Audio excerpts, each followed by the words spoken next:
दोस्तों, क्या आप जानते हैं कि दुनिया का एक ऐसा देश है जो अपने प्राचीन इतिहास, लाजवाब खाने और अनोखी परंपराओं के लिए मशहूर है, जहां हर गली में संस्कृति की खूबसूरत महक और हर चेहरे पर एक खास तरह की मुस्कान दिखती है। हम बात कर रहे हैं एक ऐसे जादुई देश की जो सिल्क रूट का दिल माना जाता है और जिसकी कहानियां आपको हजारों साल पीछे ले जाती हैं। तो चलिए, आज हम आपको लेकर चलते हैं उज्बेकिस्तान की इस रोमांचक यात्रा पर, जहां हर मोड़ पर आपको कुछ नया और अद्भुत देखने को मिलेगा। तैयार हैं? आइए शुरू करें।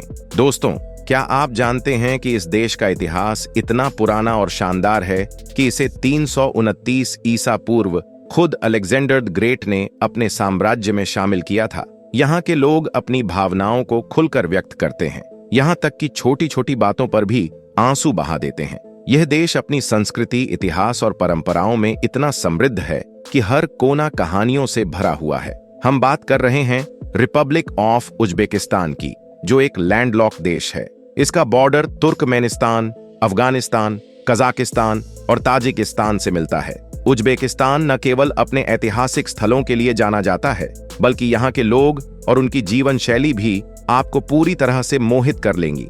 इस देश की कुल जनसंख्या लगभग 3 करोड़ 37 लाख के आसपास है और यह जनसंख्या के हिसाब से दुनिया के सबसे ज्यादा जनसंख्या वाले देशों की सूची में 42वें नंबर पर आता है। इस देश के 51% लोग शहरों में रहते हैं, जबकि 49% लोग गांवों में निवास करते हैं। उज्बेकिस्तान की जनसंख्या काफी जवान है और इस समय यहाँ की औसतन उम्र करीब 30 साल के आसपास है। उज्बेकिस्तान की राजधानी ताशकंद है, जो न सिर्फ इस देश का सबसे बड़ा शहर है, बल्कि यह सबसे खूबसूरत भी है। 1966 में ताशकंद में एक भयानक भूकंप आया था, जिससे यह शहर पूरी तरह से बर्बाद हो गया था, लेकिन इसे फिर से बसाया गया और आज यह देश की राजधानी है। 1968 में भूकंप की वजह से हजारों लोग बेघर हो गए थे। उज्बेकिस्तान के लोग बहुत ही इमोशनल होते हैं और इसका कारण यह है कि वे दिल से ज्यादा सोचते हैं, दिमाग से कम। अगर आपने किसी का भरोसा जीत लिया तो वह आपकी खातिर अपनी जान भी दे सकता है। हालांकि वे इतने इमोशनल होते हैं कि अगर कोई बात उन्हें छुपाई जाए तो वे बहुत परेशान हो जाते हैं। तो अगर कभी उज्बेकिस्तान जाएं तो यह बात हमेशा याद रखें। उज्बेकिस्तान की ऑफिशियल लैंग्वेज उज्बेक है, जिसे यहाँ के लगभग 27 मिलियन लोग बोलते हैं। इस भाषा का इस्तेमाल सरकारी कामकाज के लिए भी किया जाता है। साथ ही यहाँ रशियन भाषा बोलने वाले लोगों की भी कोई कमी नहीं है, क्योंकि इस देश में ज्यादातर लोग दोनों भाषाओं का उपयोग करते हैं। उज्बेकिस्तान का नाम लैंड ऑफ डिफरेंट, अलग अलग भूमि कहा जाता है और यह नाम इस देश की संस्कृति और जीवन शैली को दर्शाता है। यहाँ के लोग आजाद पंछियों की तरह रहना पसंद करते हैं। जी हाँ, कोई भी इन्हें किसी भी चीज के लिए रोकने की कोशिश करे तो इन्हें गुस्सा आ सकता है।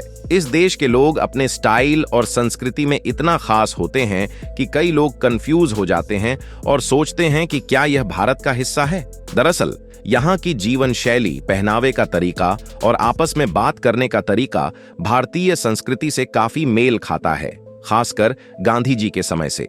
इसके पीछे वजह यह है कि यहाँ पर कई सालों तक रचनाओं का राज्य रहा था और इसी कारण आज भी यहाँ के लोग खुद को एक अलग पहचान रखते हैं। इस देश ने 1991 में जाकर स्वतंत्रता प्राप्त की और आज भी इसकी संस्कृति और पहचान पर उस समय के प्रभाव का असर साफ देखा जा सकता है।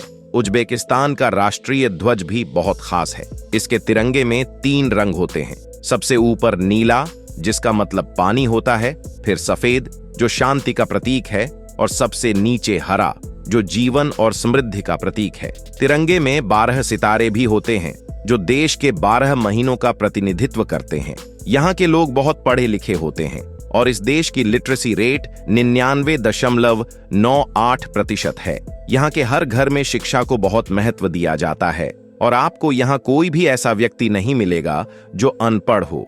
इसके अलावा उज्बेकिस्तान में भी भारत की तरह कुछ मान्यताएं हैं। जैसे कि भारत में बिल्लियों के रास्ता काटने पर रुक जाना होता है, वैसे ही उज्बेकिस्तान में भी यदि काली बिल्ली रास्ता काट ले तो इसे शुभ नहीं माना जाता। तो यहाँ के लोग आगे बढ़ने से रुक जाते हैं, क्योंकि उज्बेकिस्तान में काली बिल्ली को देखना अशुभ माना जाता है। इसलिए यहाँ के लोग अक्सर घंटों उसी जगह रुककर जिस रास्ते से बिल्ली चली गई हो उस रास्ते से नहीं जाते। यह मान्यता वहाँ की संस्कृति का अहम हिस्सा है। उज्बेकिस्तान में कपास, कॉटन का व्यापार बहुत बड़े पैमाने पर होता है और यह देश की अर्थव्यवस्था का एक महत्वपूर्ण हिस्सा है। यहाँ के डॉक्टर, बैंक कर्मचारी, सरकारी कर्मचारी और यहाँ तक कि स्टूडेंट्स भी कम से कम 3 महीने के लिए कपास के खेतों में काम करते हैं। इस दौरान लगभग 10 लाख लोग इस काम में लगे होते हैं। कपास का निर्यात उज्बेकिस्तान से दुनिया के कई देशों में किया जाता है और इस वजह से उज्बेकिस्तान को व्हाइट गोल्ड के नाम से भी जाना जाता है। उज्बेकिस्तान दुनिया का दूसरा सबसे बड़ा कपास निर्यातक और 5वां सबसे बड़ा उत्पादक देश है। इसके अलावा यह देश सोना, तेल, प्राकृतिक गैस और यूरेनियम का भी महत्वपूर्ण उत्पादक है। दोस्तों, उज्बेकिस्तान पिछले कुछ सालों से एक प्रमुख टूरिज्म डेस्टिनेशन बन चुका है, जहां हर साल लाखों करोड़ों लोग इस देश के सैकड़ों साल पुराने मकबरे, मस्जिदें, रेगिस्तान, स्क्वायर और सिल्क रोड जैसे ऐतिहासिक स्थल देखने और घूमने आते हैं। और आप यकीन मानिए दोस्तों, इस देश में अगर आप कुछ समय बिताएंगे तो ऐसा लगेगा जैसे आप कुछ साल पुराने राजमहलों और महाराजाओं के समय में पहुंच गए हों, क्योंकि इस देश की वास्तुकला और बनावट कुछ ऐसी है कि आपको प्राचीन समय का एहसास होता है। उज्बेकिस्तान के लोग ज्यादातर इस्लाम धर्म का पालन करते हैं। अगर हम उज्बेकिस्तान की करेंसी की बात करें तो इस देश की करेंसी सोम है और भारत के 1 रुपये के बराबर उज्बेकिस्तान के 1500 सोम होते हैं। यह इतनी कम वैल्यू है कि यहाँ हर साल बहुत सारे टूरिस्ट इस देश की खूबसूरती का लुत्फ उठाने के लिए आते हैं। लेकिन यह देश सिर्फ अपनी खूबसूरती के लिए ही नहीं, बल्कि यहाँ की एक और खासियत के लिए भी प्रसिद्ध है और वह है यहाँ की मेहमान नवाजी। जी हाँ, उज्बेकिस्तान के लोग पर्यटकों का स्वागत इतनी गर्मजोशी और सम्मान के साथ करते हैं कि आप खुद को उनके परिवार का हिस्सा महसूस करेंगे। यहाँ के लोग अपने मेहमानों का स्वागत पारंपरिक चाय पिलाकर करते हैं, जो सिर्फ एक चाय नहीं बल्कि उज्बेकिस्तान की एक संस्कृति का प्रतीक है। लेकिन इस खूबसूरती और चकाचौंध के पीछे यह देश ऐसे नियम, कानून और परंपराएं छिपाता है जो आपको शायद कभी नहीं बताई जाती। जी हाँ, आपने बिल्कुल सही सुना। यह एक ऐसा इस्लामिक देश है जो अपनी खूबसूरती के पीछे कई ऐसे राज छुपाए हुए हैं जो लोगों को खुलकर नहीं बताता। आपको यह जानकर हैरानी होगी कि उज्बेकिस्तान में पहले महिलाओं को बिना हिजाब पहने घर से बाहर नहीं निकलने दिया जाता था और न ही उन्हें अपने मनपसंद कपड़े पहनने की आजादी थी। यहाँ तक कि लड़कियों की शादी भी उनके परिवार द्वारा ही तय की जाती थी और उस समय लड़कियों को अपने जीवन साथी को चुनने का कोई अधिकार नहीं था। और तो और महिलाओं को पहले पुरुषों के काम भी नहीं करने दिए जाते थे। लेकिन 1991 में देश की स्वतंत्रता के बाद महिलाओं के अधिकार में सुधार आने लगे। सरकार ने महिलाओं के लिए शिक्षा, रोजगार और सामाजिक स्वतंत्रता के क्षेत्र में कई नीतियों को लागू किया, जिससे उनकी स्थिति में सुधार हुआ। और आज महिलाओं को पूरी आजादी है कि वे बिना हिजाब पहने अपने मनपसंद कपड़े पहनकर धार्मिक स्थान पर जा सकती हैं। हालांकि यहाँ महिलाएं धार्मिक स्थानों पर आमतौर पर बुर्का या हिजाब पहनकर जाती हैं, क्योंकि उज्बेकिस्तान की महिलाएं अपने धर्म का बहुत सम्मान करती हैं।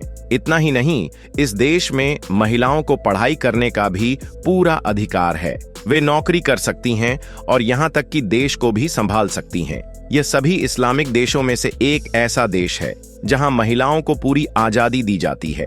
लेकिन आपको यह जानकर हैरानी होगी कि यहाँ आज भी पुरुष एक नहीं बल्कि कई शादियां करते हैं। जी हाँ, उज्बेकिस्तान में यह कानूनी अपराध है, फिर भी यहाँ लोग कई शादियां करते हैं। इस देश में होमोसेक्सुअल पर भी पाबंदी है। अगर आप 20 साल से कम उम्र के हैं तो आप इस देश में शराब, सिगरेट और यहाँ तक कि कोई भी नशा नहीं कर सकते। अगर आप ऐसा करते पाए गए तो आपको यहाँ जेल भी हो सकती है। यहाँ के कानून इस मामले में बहुत सख्त हैं ताकि समाज, अनुशासन और नैतिकता बनी रहे। इसीलिए यदि आप कभी इस देश में घूमने जाएं तो इन बातों का जरूर ख्याल रखें। दोस्तों, जैसे कि हमने आपको वीडियो की शुरुआत में बताया था, उज्बेकिस्तान एक ऐसा देश है जहां आज भी हिंदू देवी देवताओं की पूजा की जाती है और यह बिल्कुल सच है। आपको उज्बेकिस्तान में कुछ ऐसे इलाके भी मिलेंगे जहां आज भी हिंदू देवी देवताओं की पूजा की जाती है। यह उस समय से चली आ रही परंपरा है जब भारत और मध्य एशिया के बीच व्यापार और सांस्कृतिक आदान प्रदान हुआ करता था। इतिहास में उज्बेकिस्तान के कुछ हिस्से भारतीय उपमहाद्वीप के साथ घनिष्ठ संपर्क में थे, जिसके कारण यहाँ हिंदू धर्म और संस्कृति का प्रभाव देखा गया। खासकर समरकंद जैसे स्थानों पर हिंदू धार्मिक अनुष्ठान और त्योहार भी मनाए जाते हैं।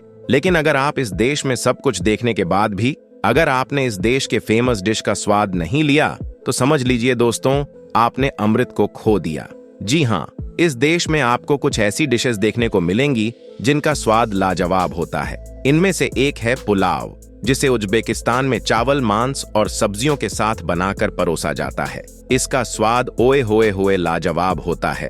इसकी सुगंध इतनी प्यारी है कि आप इसे खाए बिना रह नहीं पाओगे। आप यकीन नहीं करोगे कि यहाँ पर जब आप जाओगे तो आपको यह हर जगह दिखाई देगा, क्योंकि ये इस देश का एक पारंपरिक फूड है। अगर आप इस देश में कभी घूमने जाएं तो इसका टेस्ट जरूर लें। इसके अलावा दोस्तों, इस देश के लोग अपने त्योहारों को भी बड़े धूमधाम से मनाते हैं, जिसमें से एक है न्यू ईयर, जिसे इस देश के लोग नवरोज भी कहते हैं। यह एक खास और शानदार त्योहार है जो उज्बेकिस्तान में ही नहीं बल्कि मध्य एशिया के कई देशों में मनाया जाता है।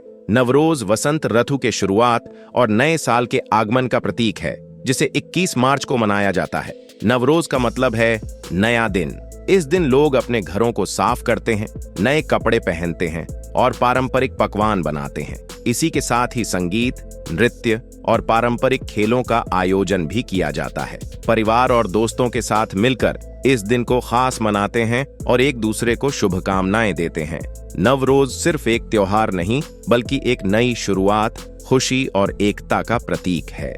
इसके अलावा आपको इस देश में बहुत सी ऐसी जगहें देखने को मिलेंगी जिन्हें आप एक्सप्लोर कर सकते हैं, जहां जाकर आप अपनी यात्रा को यादगार बना सकते हैं, मौज मस्ती कर सकते हैं और आप इस देश को गहराई से जान सकते हैं। आप यहां कहां जा सकते हैं? चलिए दोस्तों, हम आपको बताते हैं। दोस्तों, सबसे पहले आप जा सकते हैं खोराज़म, जो उज्बेकिस्तान का एक ऐतिहासिक क्षेत्र है और पुराने खोराज़म साम्राज्य का हिस्सा था। यहाँ के ऐसी किले और तुरम किला आपको प्राचीन समय में वापस ले जाते हैं। तो दोस्तों, यही थी आज की वीडियो। अगर आपको पसंद आई हो तो लाइक जरूर करें और चैनल को सब्सक्राइब करना ना भूलें। फिर मिलते हैं नई वीडियो के साथ। तब तक अपना और परिवार का ख्याल रखें।